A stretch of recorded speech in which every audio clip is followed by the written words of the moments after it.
আচলতে আমাতকৈ দুৰ্ভগীয়া নাই আৰু মানে ইমান দিন লগত থাকি খুব বেছি সোনকালে আচলতে তেওঁৰ ফটোৰ তলত চাকি জ্বলাবলগীয়া হৈছে, ফুল দিবলগীয়া হৈছে আৰু আকৌ আমি ৰাজপথলৈ ওলাই আহিবলগীয়া হৈছে ন্যায় বিচাৰি। আজি অকল আমি বুলি নহয়, অসমৰ প্ৰত্যেকজন জনগণ যিমান মানুহ আছে ভাৰতবৰ্ষত, গোটেই পৃথিৱীত সকলো মানুহে বিচাৰিছে, ন্যায় বিচাৰিছে। মানে সকলোৱে বিচাৰিছে যে কেনেকৈ হ'ল ঘটনাটো, জুবিন গাৰ্গৰনো কি হ'ল, পানীত পৰিলে হয়, ডুবি গ'ল হয়, তাৰ আগৰ ঘটনাখিনি বা শেষৰ যিখিনি ভিডিঅ' মানুহে দেখিলে, শেষৰ ভিডিঅ'টো এতিয়ালৈকে দেখা নাই। কিবা ষড়যন্ত্ৰ আছে নেকি, অন্যায়মূলকভাৱে কিবা কৰা হৈছে নেকি, বা তেওঁক শোষণ কৰা হৈছে নেকি, গোটেই কথাখিনি ওলাবৰ বাবে ৰাইজ আচলতে জাগি উঠিছে। ৰাইজৰ এই কঁপনি বহুত দিনৰ মূৰত হৈছে আচলতে। গোটেই অসমত, অসমবাসী, ভাৰতত যিমান মানুহ আছে অসমীয়া, সকলো জাগি উঠিছে। আমি যিমান জেগাত গৈছোঁ, মই এইকেইদিন ঘূৰিয়ে আছোঁ এনেকুৱা অনুষ্ঠান, চব জেগাতে সেই 3 বছৰীয়া ল'ৰাৰ পৰা বুঢ়া মানুহলৈকে চবৰে একেটাই প্ৰশ্ন, জুবিন গাৰ্গে ন্যায় পাবই লাগিব। ন্যায়, উচিত ন্যায়, এখন সম্পূৰ্ণ মানে নিকা চাৰ্জশ্বিট তৈয়াৰ কৰি দিবই লাগিব। ঘটনা কি হৈছিলে আমি গম পাবই লাগিব, অসমবাসী ৰাইজে গম পাব লাগিব। আৰু নহ'লে ইমানখিনি আত্মাৰ কান্দোন, ইমান লাখ লাখ মানুহে কান্দিছে, কান্দোনৰ সাউত যদি কোনোবা ষড়যন্ত্ৰকাৰী আছে, অন্যায়কাৰী মানুহ আছে, সেই ৰাইজৰ সাউতে মানে শাস্তি পাব। আৰু নহ'লে ভগৱান আছে, গতিকে কোনো সাৰি যাব নোৱাৰে। আমি অকল ধৈৰ্য ধৰা ভাল, আমি ন্যায়ৰ ওপৰত আস্থা ৰাখিছোঁ, আদালতে নিশ্চয় ন্যায় দিব। ৰাজ্যৰ ধৈৰ্য সীমা পাৰ হৈ গৈছে ইতিমধ্যে। আচলতে যিমান পাৰি সোনকালে ক্ষিপ্ৰতাৰে কামটো কৰিবলৈ সকলোৱে মানে জোৰ দি আছে।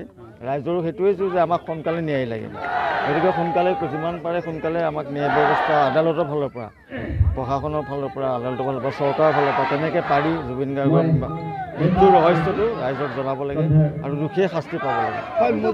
এইটো মানে এইটোতো পলিটিকেল কথা, মই এই বস্তুটো একেবাৰে নাজানো সঁচা কথা ক'বলৈ গ'লে। আমি ৰাজনীতিৰ কথা গোটেই জীৱনে 50 বছৰ পাৰ হ'ল, তললৈ মোৰ কৰি বজাই থাকোঁতেই গ'ল আচলতে। মোৰতো ওখ কৰি পেলাই কোনোদিন কথা কোৱা নাছিলোঁ, গোটেই ৰাজনীতিৰ কথাটো একোৱেই নাজানো।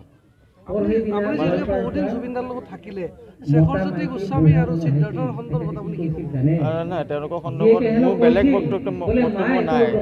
মই এতিয়া যেতিয়াৰ পৰা বজাবলৈ লৈছোঁ, যোৰহাটৰ পৰা আৰম্ভ কৰি গুৱাহাটীলৈকে যিমান মিউজিচিয়ান আছে সকলোৰে লগত কাম কৰিছোঁ। আমাৰ মানে ভালপোৱাটো অলপ বেলেগ ধৰণৰ। এতিয়া মানুহক যদি ভালপোৱা মানুহৰ লিষ্ট বনাবলৈ দিয়া হয়, 1000জন মানুহৰ লিষ্ট বনালে তেওঁ 800 মানুহ বেয়া পাই ওলাব।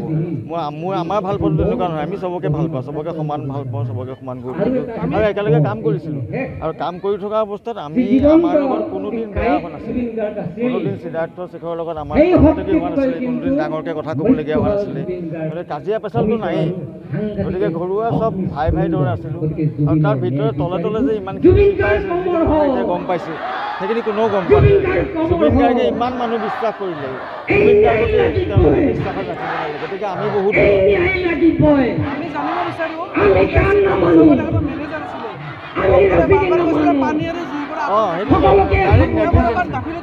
গাফিলতি আছে, কৰা বুলি নহয়, ভাবিবলগীয়া নাই, এইটো ডাইৰেক্ট গাফিলতি, ডাইৰেক্ট নেগলিজেঞ্চি হ'লে তেওঁলোকে আদালতে ন্যায় প্ৰক্ৰিয়া চলি আছে, ইতিমধ্যে জেলত আছে, তেওঁলোক শাস্তি পাব।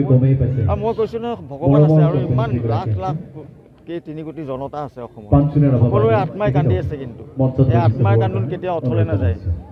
গতিকে দোষীয়ে শাস্তি পাব, দোষী যিয়েই নহওক। গতিকে সেইটো জুবিন গাৰ্গে কৈ থৈ গৈছে যে মই মৰিলেও এনেকুৱা কাম কৰি থৈ যাম যে যিটো কাম 100 বছৰলৈ আৰু নহয়, গোটেই পৃথিৱীয়ে চাব।